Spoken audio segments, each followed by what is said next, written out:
morning. Today's Bible reading comes from 1 King 8 and 2 Chronicles 5.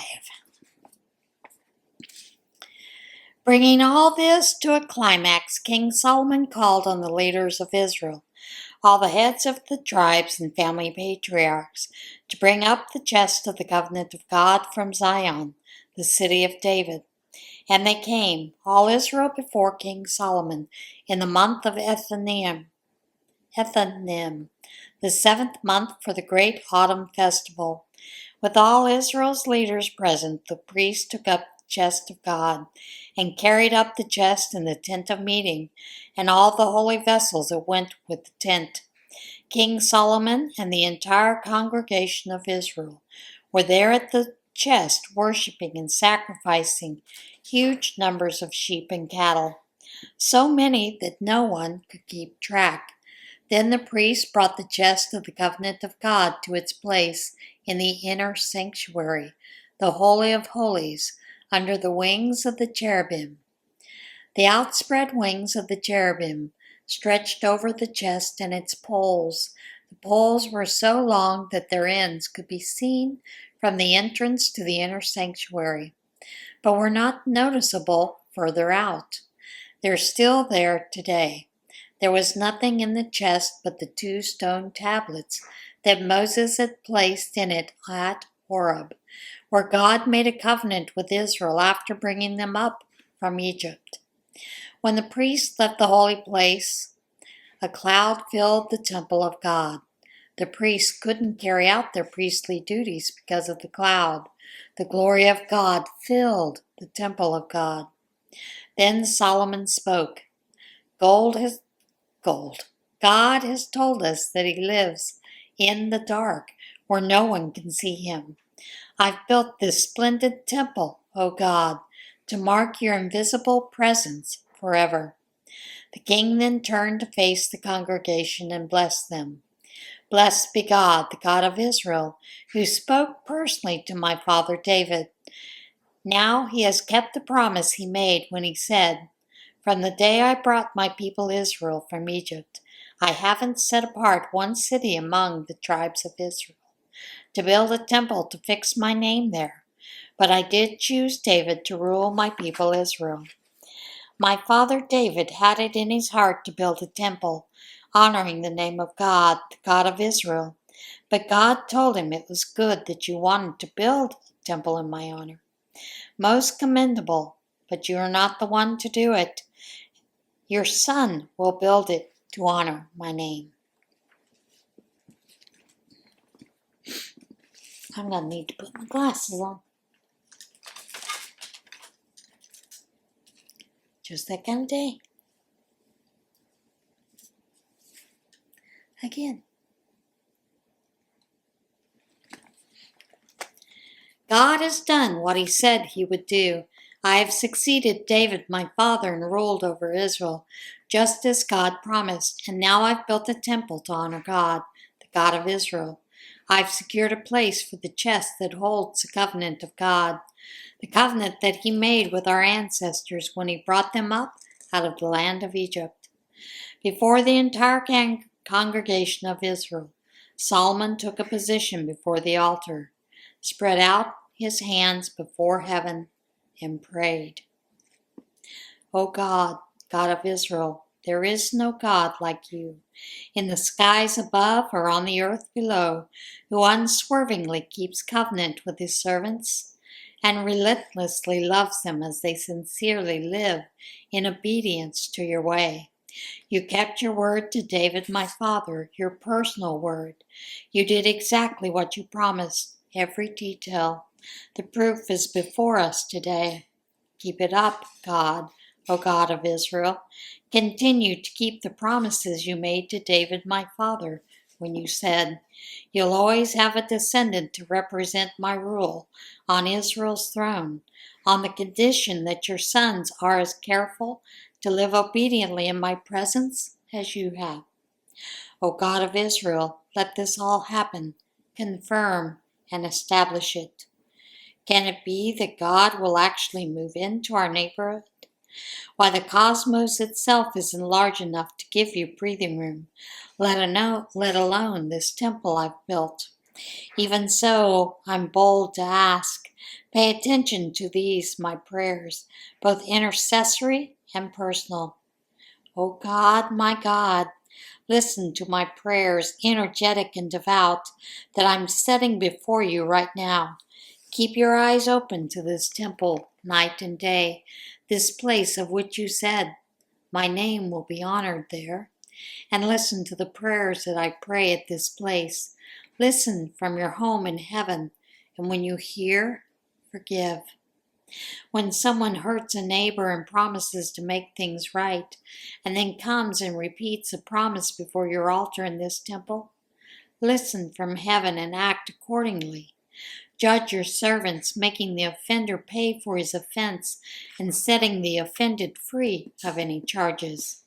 When your people Israel are beaten by an enemy because they've sinned against you, but then turn to you and acknowledge your rule and prayers, desperate and devout in this temple, listen from your home in heaven. Forgive the sin of your people Israel. Return them to the land you gave their ancestors. When the skies shrivel up and there is no rain because your people have sinned against you, but they pray at this place, acknowledge your rule, and quitting their sins because you have scourged them. Listen from your home in heaven, forgive the sins of your servants. Your people, Israel. Then start over with them, train them to live right and well. Send rain on the land you gave your people as an inheritance. When disasters strike, famine or catastrophe, crop failure or disease, locust or beetle, or when an enemy attacks their defenses, calamity of any sort, any prayer that's prayed from anyone at all among your people, Israel, hearts penetrated by the disaster, hands and arms thrown out to this temple for help. Listen from your home in heaven. Forgive and go to work on us. Give what each deserves, for you know each life from the inside. You're the only one with such inside knowledge, so that they'll live before you in a lifelong reverent and believing obedience on this land you gave our ancestors. And don't forget the foreigner who is not a member of your people Israel, but has come from a far country because of your reputation. People are going to be attracted here by your great reputation, your wonder-working power, who come to pray at this temple. Listen from your home in heaven. Honor the prayers of the foreigner so that people all over the world will know who you are and what you're like, and will live in reverent obedience before you, just as your own people Israel do. So they'll know that you personally make this temple that I've built what it is. When your people go to war against their enemies at the time and place you send them, and they pray to God toward the city you chose and this temple I've built to honor your name. Listen from heaven to what they pray and ask for, and do what's right for them. When they sin against you, and they certainly will, there is no one without sin, and in anger you turn them over to the enemy, and they are taken captive to the enemy's land, whether far or near, but repent in the country of their captivity, and pray with changed hearts in their exile. We've sinned, we've done wrong, we've been most wicked, and turn back to you, heart and soul, in the land of the enemy who conquered them, and pray to you toward their homeland, the land you gave their ancestors, toward the city you chose in this temple I've built to honor your name. Listen from your home in heaven to their prayers, desperate and devout, and do what is best for them. Forgive your people who have sinned against you. Forgive their gross rebellions, and move their captors to treat them with compassion. They are, after all, your people and your precious inheritance, whom you rescued from the heart of that iron-smelting furnace, Egypt. Oh, be alert and attentive to the needy prayers of me, your servant and your dear people Israel.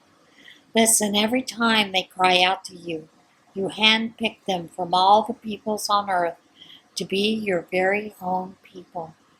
As you announced through your servant Moses when you, O God, in your masterful rule delivered our ancestors from Egypt. Having finished praying to God all these bold and passionate prayers, Solomon stood up before God's altar, where he had been kneeling all this time, his hands stretched upward toward to heaven. Standing, he blessed the whole congregation of Israel, blessing them at the top of his lungs. Blessed be God, who has given peace to his people Israel, just as he said he'd do. Not one of all these good and wonderful words that he spoke through Moses has misfired. May God, our very own God, continue to be with us just as he was with our ancestors. May he never give up and walk out on us. May he keep us centered and devoted to him, following the life path he has cleared, watching the signposts, walking at the pace and rhythms he laid down for our ancestors. And let these words that I've prayed in the presence of God be always right there before him, day and night, so he'll do what is right for me, to guarantee justice for his people Israel day after day after day. Then all the people on earth will know God is the true God. There is no other God. And you? Your lives must be totally obedient to God, our personal God, following the life path he has cleared, alert and attentive to everything he has made plain this day. The king and all Israel with him then worshipped, offering sacrifices to God. Solomon offered peace offerings, sacrificing to God 22,000 cattle and 120,000 sheep. This is how the king and all Israel dedicated the temple of God. That same day, the king set apart the central area of the courtyard in front of God's temple for sacred use, and there sacrificed the whole burnt offerings, grain offerings, and fat from the peace offerings. The bronze altar was too small to handle all these offerings. This is how Solomon kept the great autumn feast, and all Israel with him. People there all the way from the far northeast, the entrance to Hamath, to the very southwest, the brook of Egypt, a huge congregation. They started out celebrating for 7 days and then did it another 7 days. 2 solid weeks of celebration. Then he dismissed them.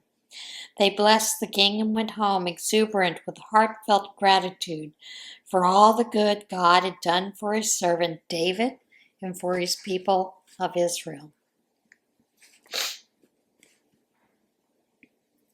2 Chronicles 5. That completed the work King Solomon did on the temple of God. He then brought in the holy offerings of his father David, the silver and gold and the artifacts. He placed them in all the treasury of God's temple. Bringing all this to a climax, Solomon got all the leaders together in Jerusalem, all the chiefs of tribes and the family patriarchs, to move the chest of the covenant of God from Zion and install it in the temple. All the men of Israel assembled before the king on the feast day of the 7th month, the Feast of Booths. When all the leaders of Israel were ready, the Levites took up the chest. They carried the chest, the tent of meeting, and all the sacred things in the tent used in worship. The priests, all Levites, carried them. King Solomon and the entire congregation of Israel were there before the chest, worshiping and sacrificing huge numbers of sheep and cattle, so many that no one could keep track. The priest brought the chest of the covenant of God to its place in the inner sanctuary, the Holy of Holies, under the wings of the cherubim. The outspread wings of the cherubim formed a canopy over the chest and its poles. The ends of the poles were so long they stuck out from the entrance of the inner sanctuary, but were not noticeable further out. They're still there today. There was nothing in the chest itself but the 2 stone tablets that Moses had placed in it at Horeb, where God made a covenant with Israel after bringing them up from Egypt. The priests then left the holy place, and the priests there were consecrated regardless of rank or assignment. And all the Levites who were musicians were there: Asaph, Heman, Jeduthun, and their families, dressed in their worship robes. The choir and the orchestra assembled on the east side of the altar and were joined by 120 priests blowing trumpets. The choir and trumpets made one voice of praise and thanks to God. Orchestra and choir in perfect harmony, singing and playing praise to God. Yes, God is good. His love goes on forever. Then a billowing cloud filled the temple of God. The priests couldn't even carry out their duties because of the cloud. The glory of God that filled the temple of God. And that is it for today's Bible reading. As always, get in touch with God today, and I will see you again tomorrow. Bye.